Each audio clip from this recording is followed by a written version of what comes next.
may we all welcome Mr. Antonino Aquino, President and CEO of Ayala Land Inc.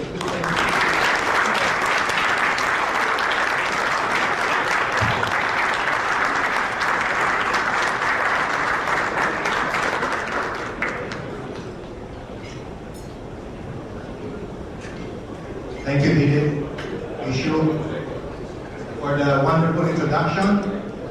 And of course, I'd like to thank you because if you talk for another 5 more minutes, you would have taken up everything I was going to say. But really tonight, what I would like to do is just to really share my own experience and my own learnings along the way. As I was going into this journey of mine, that I think I will just start off in recent times, during the time that I was with Manila Water, and then later on in Ayala Land. But firstly, maybe I would just like to add a little bit more to what Dilip had to say regarding why I was assigned to Manila Water. Because at the time, when I was with Ayala Land, I was in charge of the property management company. And the property management company was the one that was responsible for maintaining the infrastructure in Ayala, Alabang. In Ayala, Alabang, at that point in time, MWSS was not yet there, was not supplying water. So Ayala Property Management was the one that was supplying water supply to Ayala, Alabang. So of course, it only had 5,000 customers at that time. But in the eyes of Ayala, I was the one who knew water, because we were supplying water to 5,000 people. So I think that's the first lesson I learned, that in the land of the blind, the one-eyed is king. That was me. And that was why I was assigned to Manila Water, because I knew a little bit about it. And maybe for us to understand what happened, why did the government decide to privatize the water distribution sector? I think maybe it's good for us to understand this a little bit, because today we always keep hearing about this public-private partnership. And this public-private partnership is nothing but being able to privatize the distribution business. We know that in the past, you had MWSS, Metropolitan Waterworks and Sewerage System. And today, you now have the concessionaires, who are in turn the ones delivering the service to consumers. Now, why did President Ramos at the time decide to privatize MWSS? It's so evident on the basis of the chart that you see here. Because sometime in 1996, this was the result of the study made by the ADB. And at that time, the ADB said that, out of the 5 million population that on the East Zone, only 3 million were getting served with proper water supply. And of course, at that point in time, you know that water availability was not 24 hours. Only 16 hours on the average. I think they were cheating a little bit. They said 16 hours, because I know at that point in time, even in my own house, we did not get 16 hours of water supply a day. And of course, not the whole city was covered. Okay? Only about 2/3 of the city was covered, and at that point, not even on a 24-hour basis. And that was largely because 2/3 of the water was getting lost. Out of leaks, illegal connections, etc., etc. So that was the reason why at that time President Ramos decided to privatize. And I think this is a great example of public-private partnership. Because as a result of the privatization, fast forward, today we could see that the population being served has doubled. And we also see now that 24/7 water supply is available. So it has dramatically improved the lives of people. Because you know that out of the people that were not being served in the past, most of them were the poor. And remember, put yourself in the shoes of the poor. If you did not have 24-hour supply, you'll know what time water supply would come at night. So you could imagine how the poor suffered relative to the quality of life. They wake up late in the evening in order to get their water supply. And today, you've seen that 99% of areas now has water supply, and system losses have also gone down. Now, I think here you could see that if you would look at the map of what we had before, you will see that in the past, only 26% of the area had 24-hour supply. Today, we're proud 99% of the area has 24-hour supply. I would hope that everybody here is 100% 24/7. Okay? So, 99%, the 1% will really be in the Antipolo, Maras area. And you could see that the areas in red in the past, Makati was actually red. We did not have 24-hour supply in Makati. We only had 12-hour supply in Makati. You probably just did not notice it because you had cisterns and you had pumps. But today, even if you don't have cisterns and pumps, you have 24-hour supply in Makati. And remember that the people who suffer the most, if you did not have 24-hour supply, were the poor. Because they had to either buy expensive water from trucks and water vendors. And sometimes they even had to wait up to the late hours in order to get their water supply. So I think this was really a dramatic improvement, a success as far as public-private partnerships are concerned. So PPPs are good. Only government will be able to move faster. I mean, thankfully, at that time, President Ramos had a sole objective for the people in MWSS, privatize and make it happen. And it happened. And I think the rest is history. It has really improved the quality of life of people, particularly those in the poor communities. I think I've also mentioned about how this happened.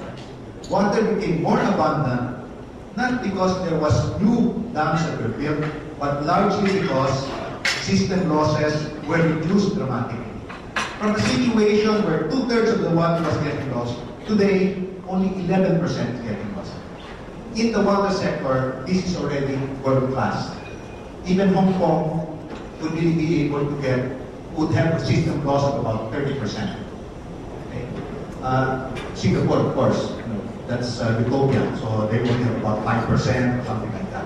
But in the third world, you would probably be looking at 35%, 40% as the average. So here, I think again, it has been a dramatic improvement in terms of how system losses have been reduced and that water, instead of getting lost, is now being distributed to everybody else. I think the way this had happened was largely because, or probably on our side, we saw that if you set very high goals and very simple goals to your people, it will happen. I think that was something that was so nice for us to be able to appreciate. Knowing as well that most of the people that we were working with at that time were former public sector employees. We inherited 2,500 public sector employees.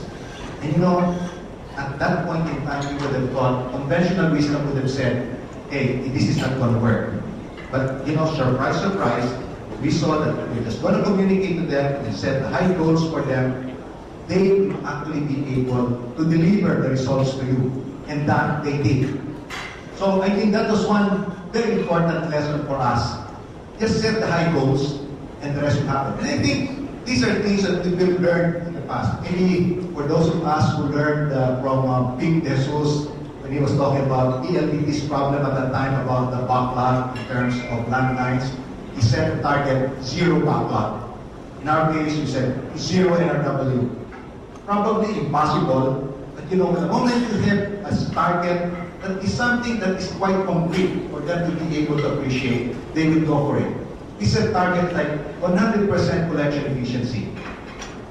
You know, it's impossible, particularly to get, you know, everybody before the businessmen here know that. But you know, they're at 99% today. So never mind if you don't really get 100, 99% is good now, probably perfect. And that is something Manila Water is able to achieve. And I probably credit the organization and the high goals and targets that we have set for them. Very simple metrics, and they manage to accomplish most of these objectives as we go along. I think the other learning that I had relative to our stint in Manila Water was also the fact that let's not always be looking at maybe what the textbook says or what Western technology always teaches us. I think here, we've really seen that by coming around and making sure that we look at local approaches, local knowledge, you are going to be even better. I think we have seen that, in the UK, because our partners were Americans from Bechtel and UK from Manchester, that they would always be prescribing what they perceive to be world-class solutions.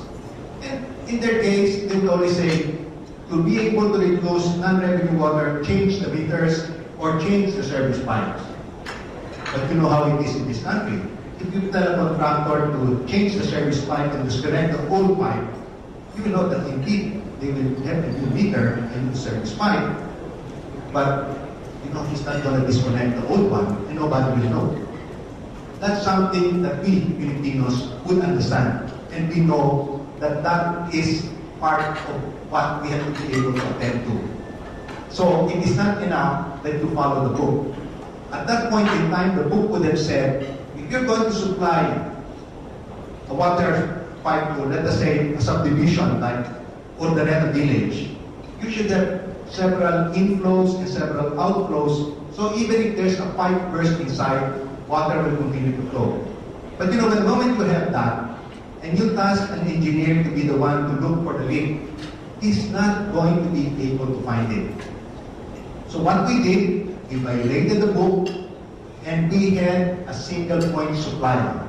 So that in case there's a breakage, he will look for it. Because some people will complain.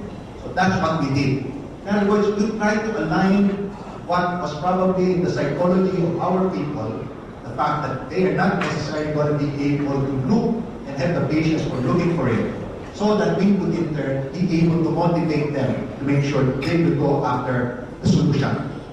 So I think those are examples of how I think our own local ways are even better because they're a lot more attuned to what we are doing and we know what will work in our country. Now, I think I mentioned about that point of how we made use of the 2,500 employees of the government and integrated them into Manila Water. Because as we came in, okay, never mind the 2,000 foreign nationals, but the Filipinos, there were only about 5 of us from Ayala. And we were made to manage everybody. And again, we violated conventional wisdom. Conventional wisdom would have said, do not trust the public sector employee because they were the reason why there was a failure at the start. Surprise, surprise, because of what they've done in terms of decentralization and empowerment, we succeeded in making sure that these people are going to be responsive and be able to deliver the results that I had said earlier about increasing water supply, reducing losses, 99% collection efficiency. The decentralized approach effectively made them a lot more responsible, and since the metrics were so easy, it enabled them to deliver the results, and it made our lives a lot easier. So I think this point about organizational transformation, to us, is really nothing but empowerment, decentralization, accountability. Measuring 5 marbles that we felt was important. How much supply was coming in, what's your customer service, what's your collection, what's your system losses. Simple metrics that each of these territory managers were accountable for and which they in turn delivered. I think other elements of organizational transformation is what I call as making good use of the positive elements in the Filipino value system. Very often, we're very critical of ourselves because of the things that are negative in our value system. Because we always say, compadre system, those are pakikisama, they are a little bit negative in a lot of ways. But we also know, and this is something that we saw was very, very evident in the case of our former public sector employees, that they also had a lot of very positive value systems. Things like katiwala. And katiwala, as you know, means trustee. It immediately establishes a perfect bilateral relationship. I will trust you, I'll give you the money, and you in turn are accountable to me, and you give me the results. That's, I think, something that we said when we had the territory manager. You're in charge of the territory, you fix all the problems, and make sure you deliver the results. It worked. Maybe 99% of the time. You'd always have 1% that will go back. But never mind. To us, what was important was the 99%. I think others would be what we call a SUKI program. Maybe when you start talking in terms of the SUKI program, in English, this would really be what you call a vendor program, supply chain management. But SUKI is a Filipino term. Again, it establishes the right bilateral relationship. If I'll go to market, I'll go to you first. And you, as my vendor, are obligated to give me nothing but the best price and the best quality. So again, when you say that to your vendor, it is immediately understood and a lot easier for us to be able to do business with each other. I think bayanihan, call it business continuity, but bayanihan really implies that whenever you have a problem, a breakage, you will have the whole company coming together and helping out in terms of solving the problem in that area. Never mind if we overdo it, but that is what is happening so that we will be able to solve the problem relative to our customer set. So I think those are the very wonderful things that were happening in Manila Water. So I was so happy, the business results were good, the stock price was moving up. And, we know that what is the stock price today is about 24 pesos. And in 1997, that was at 1 peso. So you could imagine that even the employees who had stock options benefited significantly. So it is truly a win-win proposition. You had shareholder value improvement, you improve the quality of life of the customers you're serving, and you're also able to do this by way of the people, former public sector employees, who manage to do all of these things by themselves and help us in making it happen. So I was perfectly happy. And of course, what happens when you're very perfectly happy is they move you. And I was moved to Ayala Land. So I thought I was already, I do everything like the back of my hand, and everything was perfectly happy, and then they moved me on to another responsibility here in Ayala Land. And of course, that presented another set of challenges, but at the same time, probably enabled me to be able to put in place a lot of the learnings that I also had in Manila Water. Because I think maybe Ayala Land, and Ayala in particular, has always been known for being, like what we had mentioned, Makati. That's what Ayala Land is known for. Large scale, master plan communities, fully integrated, sustainable, high property values that keep increasing over time. That is what Ayala Land is known for, Makati. Because we started out with the 900 hectares here, swampland, put in place all of the things that we needed to do, and today, you have the central business district of the country located here. Initially, it was not intended to be so. It was intended to just be the suburb of Manila, because Manila was really supposed to be the major city. And it was not intended to be so. But as a result of the right master planning, it managed to become the country's central business district. Proper planning, always improving as time goes by, never stopping so far as the particular endeavor is concerned. And of course, beyond Makati, it went forward and did additional developments. We're all familiar with Alabang. Again, 700 hectares. Started out in the 80s. And it didn't stop there, it went to Cebu. So from what used to be the country club and a golf course, it has been transformed into the Cebu Business Park and the Cebu IT Park, which was called the Lahug Airport in the past. So again, this was a case by which Ayala put in place another business district in Cebu. So I think that was again another major development that we have done. Now, beyond that, and very close to our neighborhood, came Bonifacio Global City. And Bonifacio Global City, in turn, as you know, was actually another major development that we had been able to put in place during that point in time. So, when we were doing all of these things, I think we had really seen that there are a lot of things that we could still do in our development, and we moved on to other places like New Valley.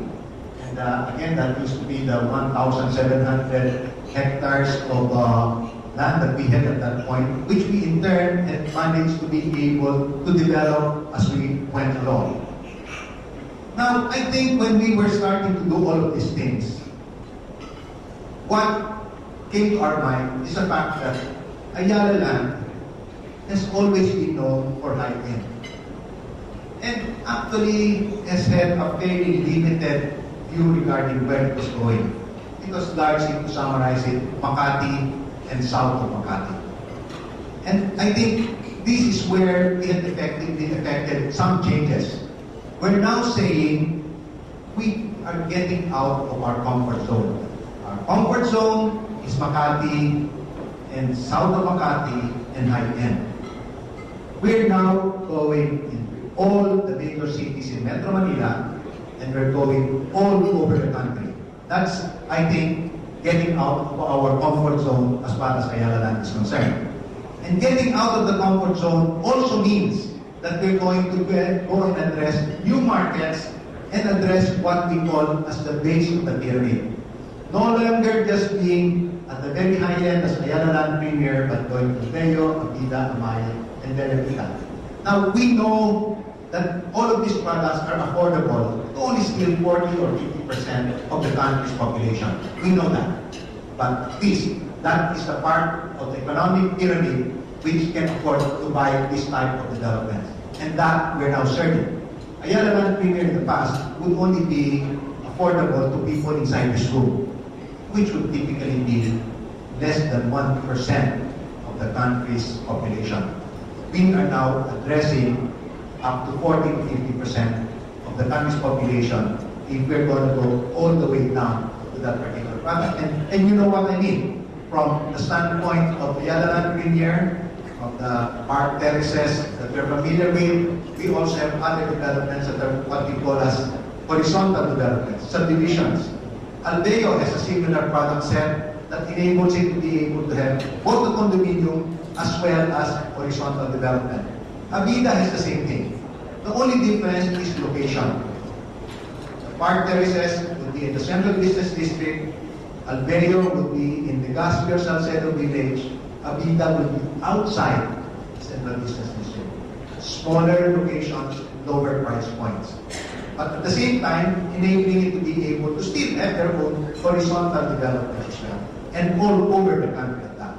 And the thing that they're most excited about would really be the two new product introductions. Amaya, which are really intended to be at a price point of less than 1 million pesos on horizontal development as well as slightly above 1 million pesos for vertical developments in areas along EDSA. Now, about a few months ago, we introduced another product we call Bella Vita. And Bella Vita is really intended for OFWs, public sector employees, things that will be available at a price point of about 500,000 pesos or thereabouts, and which will now be affordable in those locations near the industrial zones. So this is what we feel will now be affordable to a far greater number of our people. So that's really just the residential side. And remember, what we're always doing is to try to see to it that we integrate the residential, the office, the retail, and if possible, the hotel. Because that's the way we started in Makati, and we'd like to have subsets of that all over the country. The office sector, you know that we are starting off with two development sites. We will be having, aside from Tower 1, our headquarters, we'll be having the UPSE, or the Philippine Stock Exchange building in Bonifacio, along Bonifacio High Street.